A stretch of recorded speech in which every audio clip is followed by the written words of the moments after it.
En manchette ce soir, les citoyens du Témiscamingue privés de médecins de l'Ontario. Une décision du CISAT est en cause. On se retrouve probablement sur une liste d'attente au Québec, mais on ne sait pas dans combien de temps on va avoir droit à nos services de suivi. C'est des dizaines et des dizaines de personnes. J'en ai dans mon bureau, en pleurs, en furie. Ça tremble. Les impacts d'une possible grève chez Air Canada pourraient se faire ressentir dans la région.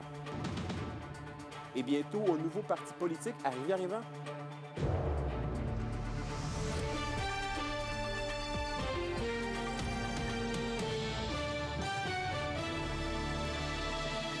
Bon début de soirée, ici Anthony Dallaire et bienvenue au TVA 18h. On débute le bulletin dans le monde de la santé, puisque depuis quelques semaines, des dizaines de citoyens de la ville de Témiscamingue se voient annuler leur rendez-vous avec leur médecin spécialiste de North Bay en Ontario. La raison évoquée par les médecins est que le CIS régional ne s'occupe plus des démarches administratives entre eux et la Régie de l'assurance maladie du Québec. Un reportage de William Maillet. Tout le monde est impacté par ça, là. Hélène Bordelot était suivie depuis 7 ans par un gastro-entérologue de North Bay. Comme plusieurs citoyens de Témiscamingue, ses rendez-vous avec son médecin spécialiste ont été annulés du jour au lendemain. Tout ça tombe à l'eau. On se retrouve probablement sur une liste d'attente au Québec, mais on ne sait pas dans combien de temps on va avoir droit à nos services de suivi comme on avait avec les médecins de l'Ontario. C'est des dizaines et des dizaines de personnes. J'en ai dans mon bureau, en pleurs, en furie. Ça tremble. On parle des gens dans 75 ans, dans 85 ans souvent, qui sont pas outillés pour remplir des formulaires, faire des téléphones, se battre pour eux-mêmes. Depuis plus de 30 ans, les citoyens font affaire avec les médecins de North Bay, situés à un peu moins d'une heure de Témiscamingue. Mais depuis le 1er août, sans avoir informé à l'avance la population, le CISAT ne fait plus les démarches administratives pour le remboursement des frais avec la Régie de l'assurance maladie du Québec, la RAMQ. C'est ce qui a poussé les médecins ontariens à ne plus accepter les patients québécois. Je l'ai appris, comme à peu près tout le monde, sur Facebook, parce qu'il y a quelqu'un qui a lancé l'information que le corridor de service avec l'Ontario était coupé. De débarquer d'une pratique passée comme ça, sans avertissement, c'est tellement un manque de leadership, un manque de gestion. Pour le CIS régional, d'arrêter de servir d'intermédiaire entre les médecins de North Bay et la RAMQ ne devrait pas pour autant faire en sorte de leur jeter le blâme. C'est pas nous qui est responsable de la décision de cesser de rendre les services. On n'empêche absolument pas ces services-là d'être rendus. Une possible solution pour éviter ce genre de situation serait un décret spécial comme celui en vigueur en Outaouais, qui permet aux citoyens d'être traités en Ontario. Tenter d'avoir possiblement un décret comme ils ont au niveau de l'Outaouais qui leur permet justement d'avoir des sous, un financement pour pouvoir aider ce service-là interprovincial-là. Parce qu'on n'est pas des citoyens de second ordre par rapport à ceux de l'Outaouais, parce que nos spécialistes, comme dans l'Outaouais, ne sont pas à 180 km, ils sont à 330 km. Le maire Alain Gauthier a fait appel à la santé publique pour attitrer une équipe à l'accompagnement des patients de Témiscamingue qui sont dans l'incertitude. Parce qu'il y a des émotions, du stress à gérer. Je veux dire, c'est de la santé publique qui est question. C'est même plus la question d'une gestion d'un système de santé. Il a prouvé qu'il était déficient de ce côté-là. Le maire de Témiscamingue rencontrera la semaine prochaine l'Association des médecins responsables de ceux de North Bay. Il continuera également à mettre des pressions sur les instances de santé provinciales pour s'assurer que cette population est des suivis. William Maillet, RNC Nouvelles, Témiscamingue. Et parlons voyage maintenant. À l'aube d'une menace de grève des agents de bord d'Air Canada, certaines agences de voyage commencent à ressentir les impacts. Voyage Globalia de Rwanda fait déjà face à la situation.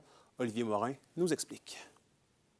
L'incertitude vis-à-vis la possible grève des agents de bord d'Air Canada force des clients de chez Voyage Globalia à Rwanda à revoir leurs plans. Certains ont dû changer leur vol. J'avais des personnes qui s'en allaient à un meeting important. Exemple, je donne Regina. Donc, ces gens-là étaient sur des vols Air Canada réguliers, mais dans le fond, là, on les a reprotégés sur des Air Canada Jazz parce qu'on sait que Air Canada Express ne sera pas touché par la grève. Donc, Air Canada Jazz et Pearl Airlines. Donc, on a reprotégé ces gens-là pour leur déplacement de la semaine prochaine, mais comme il restait que de la classe affaires, bien, les gens, c'est sûr que ça fait des frais à ce moment-là à payer. Et d'autres ont misé sur d'autres options, comme de déplacer leur voyage de quelques semaines. En fait, il y avait la possibilité de changer leur voyage à partir du 21 août. Donc, quelqu'un qui partait entre le 15 et le 18 août avait la possibilité de changer sans frais son voyage pour un départ 21 août jusqu'au 12 septembre, là, à l'intérieur de ces dates-là. mais certains pourraient devoir se trouver de nouveaux vols, car Air Canada pourrait ne pas être en mesure de trouver des plans B en cas de grève. Si Air Canada n'est pas possible, premièrement, eux vont essayer de reprotéger tous les clients sur des vols alternatifs, mais comme on est quand même dans une saison assez touristique, les vols sont quand même assez pleins.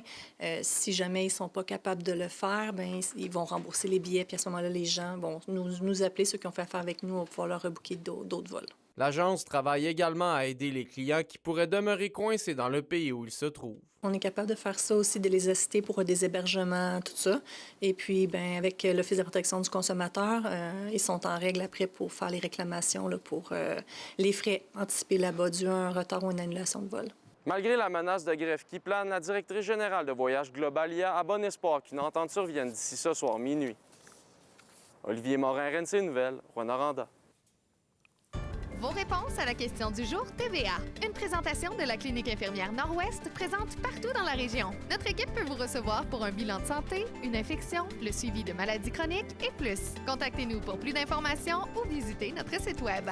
D'ailleurs, à ce sujet, à la question du jour, on vous demandait est-ce que l'annulation de vol chez Air Canada bouscule vos plans de voyage? Et vous avez répondu non à 96 %. Déplaçons-nous à Rivière-Éva maintenant. Un visage bien connu fait son retour sur la scène municipale. Régent Gay, ancien maire pendant 16 ans, veut reprendre les rênes de la municipalité, mais cette fois-ci avec une équipe prête à passer à l'action. Un reportage d'Élise Tessier. Si le monde aurait été satisfait, je ne m'aurais pas représenté. Mais je crois qu'il y a des grosses affaires à faire là-dedans, puis il faut remettre de l'ordre dans la municipalité. À Rivière-Éva, l'ancien maire Régent Gay souhaite reprendre les rênes de la municipalité. Il affirme vouloir être disponible et présent pour les citoyens, aux côtés d'une équipe engagée. Notre équipe, on veut se représenter, puis être là, puis être transparent, puis donner l'information aux personnes qui veulent l'avoir. Puis quand j'étais maire aussi, j'ai reçu beaucoup de monde. J'étais là, puis quand le monde voulait voir le maire, il pouvait le voir, puis pas dans 3 semaines, un mois. Parmi ses alliés, Ginette Noël, elle aussi ancienne mairesse, mise sur la relève pour apporter une nouvelle énergie à la gestion municipale. Ce que je dis, moi, c'est que créons pas de besoins, bonifions ce que nous avons.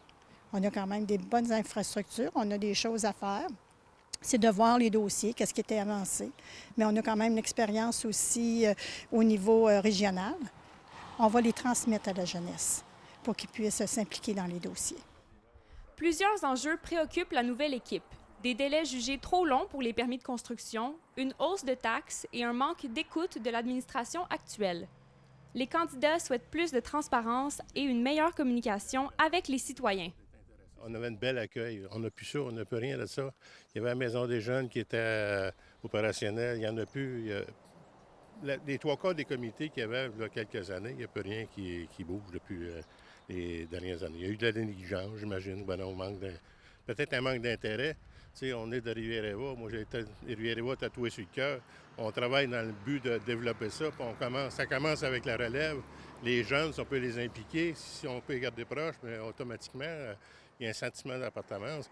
Régent Gay et son équipe misent sur leurs expériences afin de convaincre les électeurs de lui faire confiance une fois de plus. Le verdict aura lieu le 2 novembre lors des élections municipales. Élise Tessier, RNC Nouvelles, Rivière-Éva. L'indice boursier minier au TVA Nouvelles 18h est une présentation de GFM Groupe Financier. Dirigeants d'entreprises et particuliers, fiez-vous aux experts de GFM pour vos placements, assurances de personnes et assurances collectives. Car pour vous, ils vont au-delà de la finance. La toute première édition du Festi-Truck de Lorrainville est commencée depuis hier. Je vous donne plus de détails sur tout ce qui se passe en fin de semaine après la pause dans la chronique culturelle. Les SADC de l'Abitibi-Témiscamingue et du nord du Québec vous présentent la bonne nouvelle économique TVA. Acheter local, ça fait grandir notre région. Cet été, choisissons les légumes et les produits de l'Abitibi-Témiscamingue grâce à la boutique en ligne goûterat.com. Une façon concrète de supporter ceux et celles qui nourrissent notre monde, une bouchée à la fois. Goûter AT, une initiative des SADC de l'Abitibi-Témiscamingue. Les SADC, partenaires de l'économie de la région.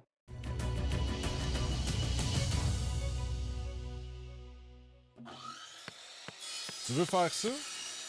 Ça? On a ce qu'il faut. Location MSN de Val-d'Or. fiers de célébrer avec vous notre 20e anniversaire et de présenter la chronique culturelle. Et au culturel, Justine, le Festi-Truck de Lorrainville s'empare du Témiscamingue pour la fin de semaine. Et cette première édition s'annonce marquante pour les fanatiques de show de boucan, Anthony. Le Festi-Truck, c'est aussi un événement à long terme puisque les fonds amassés serviront à la construction d'une piste permanente pour des courses de camions. L'organisation est extrêmement fière d'avoir réalisé la création d'un tout nouveau festival et ça en moins d'1 an. C'est assez excitant. Je repensais à ça cette semaine. Colin, en novembre l'année passée, on parlait de ça, on dit OK, il faudrait bien qu'il se passe quelque chose, qu'on ne perde pas le festival de camions qu'il y a au Témiscamingue. Il y a un engouement pour ça. Il y a beaucoup de camionneurs au Témiscamingue. Fait que là, un paquet de personnes se sont réunies et ont dit oui, on va faire un festival. Fait que, OK, on se lance là-dedans, puis là, on part de zéro. Fait que tout est à faire.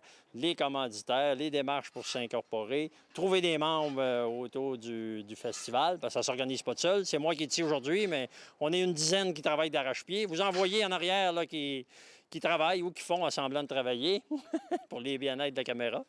Mais non, on est super contents du peu de temps qu'on a eu puis du résultat qu'on a. Les commanditaires sont merveilleux, ça l'embarque à plein. Puis on espère que les gens vont venir participer, venir encourager le Festi-Truck pour les années futures. Au programme ce week-end, il y a une multitude d'activités pour les petits et les grands. Voici ce que vous ne devez pas manquer. Le samedi, le concours d'habileté se passe dans le cours chez Clément Chrysler. Ça commence aux alentours de midi jusqu'à vers 5 heures. Différentes épreuves. On veut reculer une remorque double, un pétrin, attacher un voyage de bois d'œuvre. On va voir comment les camionneurs vont répondre. On a bien hâte de voir tout le monde avec ça. Là. Parallèlement à ça, il va y avoir aussi ici, sur le site où on se trouve, le show and shine de camions. Les beaux camions, tous lavés, propres et bien shinés par leurs propriétaires. L'allée des jardins encore avec les food trucks, les commerçants.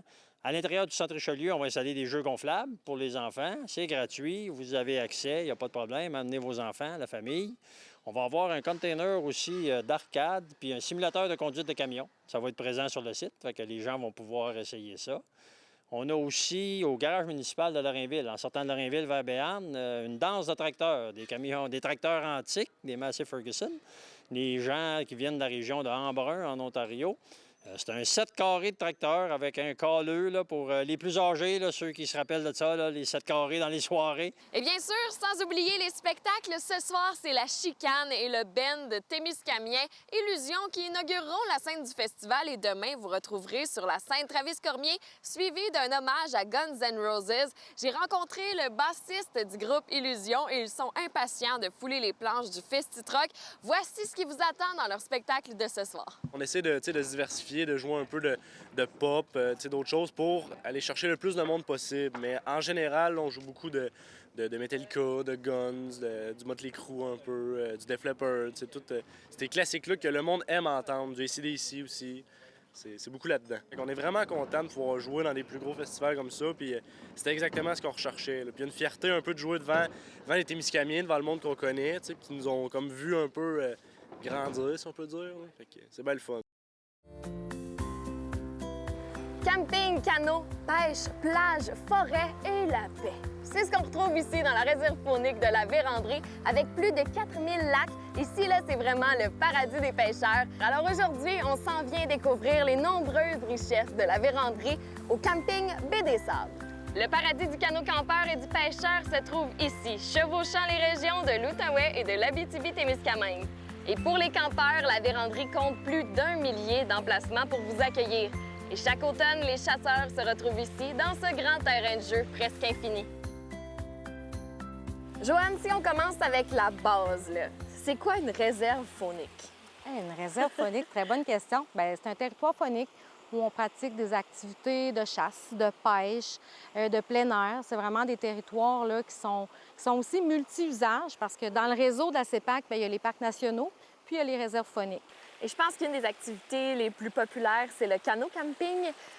Il y a un grand territoire pour parler de ça. Je pense que tu me disais c'est le plus grand au monde. C'est-tu vrai, Bien, ça? oui, on a je veux dire, le privilège dans la réserve faunique d'avoir le plus grand réseau de circuits aménagés. C'est au-dessus de 800 km de circuits.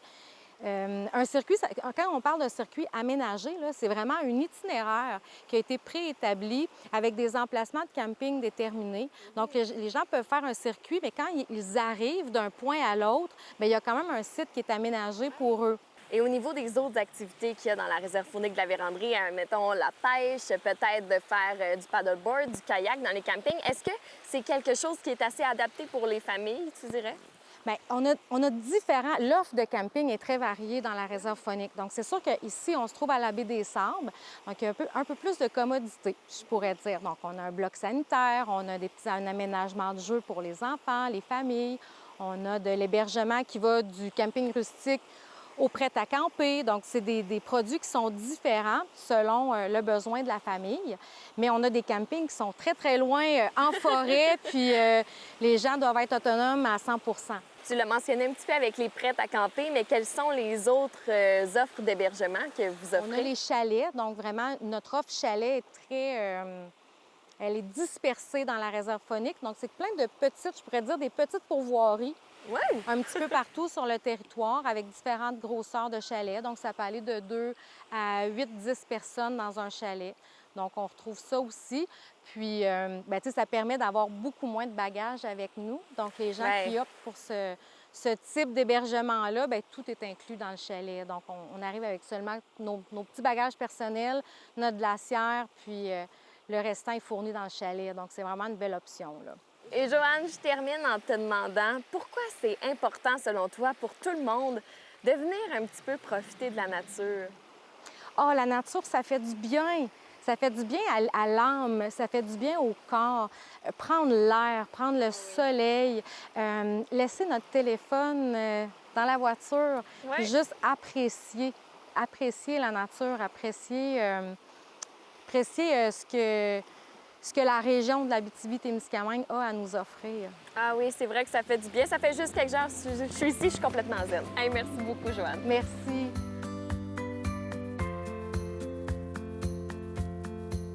On habite tout près de ce paradis en pleine nature. Il faut bien en profiter. Et maintenant, vous le savez, dans la réserve faunique de la Vérandrie, il y a plus à faire que de juste passer sur la 117.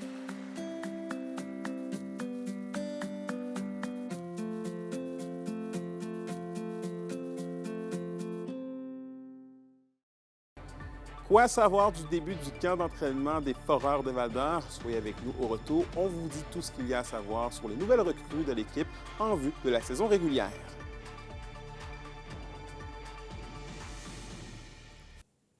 Les sports vous sont présentés par Thibaut Géant, votre concessionnaire de confiance à Rouyn-Noranda, là où qualité et choix se rencontrent. Et au sport, c'est au centre Annico Eagle que se tient présentement le camp de développement des Foreurs de Val-d'Or. D'ailleurs, hier soir, les Huskies étaient en ville pour disputer un match préparatoire et c'est la Meute qui l'a finalement emporté 3-2 en tir de barrage. Zachary Desrosiers nous fait le bilan. Arrivé mercredi en fin de journée, les jeunes espoirs ont sauté sur la glace dès le soir même, enchaînant 2 entraînements avant de disputer jeudi un premier match préparatoire contre les Huskies de Rouyn-Noranda. La Meute a poursuivi sa séquence de victoires face aux Foreurs avec un gain de 3-2 en tir de barrage, mais l'équipe valdorienne a tout de même offert une solide performance selon son entraîneur. J'ai trouvé qu'on a eu un bon départ hier là, durant le match. Je trouve que les gars étaient engagés. Puis plus ça allait durant le match, plus que la cohésion. En fait, on n'a pas fait beaucoup de parties. C'était notre première, on n'avait pas fait. On avait eu seulement que 2 entraînements, 2 pratiques. Donc, je trouvais que plus ça allait, plus il y avait de la cohésion entre les lignes, entre les joueurs. Après un seul match, la rivalité avec les Huskies persiste toujours. Assurément, c'est tout le temps des bons matchs contre les Huskies. Puis j'ai aimé ce que j'ai vu hier, un petit peu de brasse camarade, un petit peu d'escarmouche. C'est normal, ça fait partie de la game. Puis les gars, en même temps, les gars, ils jouent leur place. Ils veulent être invités avec les vétérans dimanche. Donc, c'est normal qu'il y ait ce genre d'intensité-là. Parmi ceux qui cherchent à se démarquer, Sheldon Rioux. Pour le jeune attaquant, c'est une toute première expérience dans un camp junior majeur. Je pense que j'ai bien joué. C'était un gros ajustement, pareil, là, mais de la première jusqu'à la 3e, je pense que ma game s'est améliorée. Fait que j'ai trouvé ça bien fun, puis juste plate qu'on n'a pas gagné.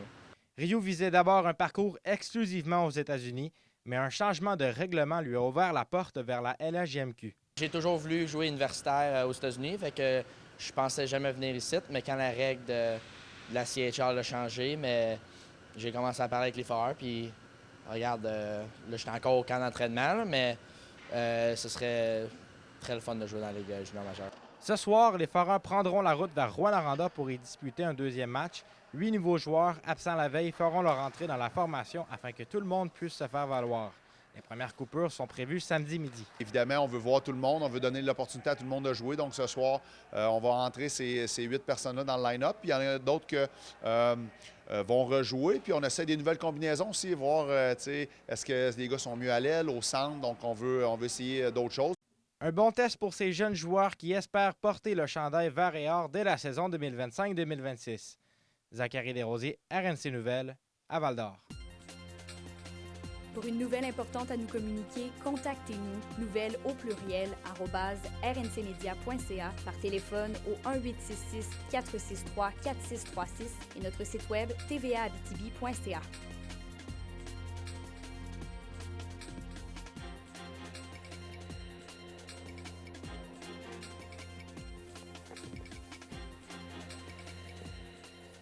La météo, une présentation de Nicole Auto de la Sarre, la capitale du pick-up. Où vous y trouverez toujours le meilleur choix, toujours le meilleur prix. Et à la météo, Justine, de la pluie, mais surtout de la chaleur en vue du week-end. Là. Exactement, Anthony. L'humidité va régner sur la région dans les prochains jours. Pour ce soir et cette nuit, ce sera partiellement nuageux sur l'ensemble du territoire, avec un minimum de 17 en Abitibi et de 19 du côté du Témiscamingue, avec peut-être quelques gouttelettes de pluie seulement pour l'Abitibi. Demain, ce sont des averses qui nous attendent partout en région, autant de la pluie du côté de l'Abitibi que du Témiscamingue, avec même un risque d'orage en après-midi et un maximum de 24 du côté de l'Abitibi, avec un humidex qui va monter jusqu'à 31. Et au Témiscamingue, c'est un maximum de 27 qui est attendu, avec un humidex quand même qui va se rendre jusqu'à 34. Alors, je pense qu'on le répétera jamais assez. N'oubliez pas de boire de l'eau demain. Et en aperçu pour dimanche, les températures seront à la baisse. Ça va être un petit peu plus frais, mais quand même une belle journée avec du soleil et un maximum de 18. Pour ce soir et demain, n'oubliez pas d'apporter votre imperméable au Festi-Troc pour rester au sec et pouvoir profiter des festivités. C'est noté. Merci beaucoup, Justine. Bon week-end à vous. Et voilà, c'était vos informations régionales. Merci encore une fois d'avoir été des nôtres ce soir. Nous, on se dit bien évidemment à lundi pour la suite des choses. D'ici là, prenez soin de vous. Bon week-end.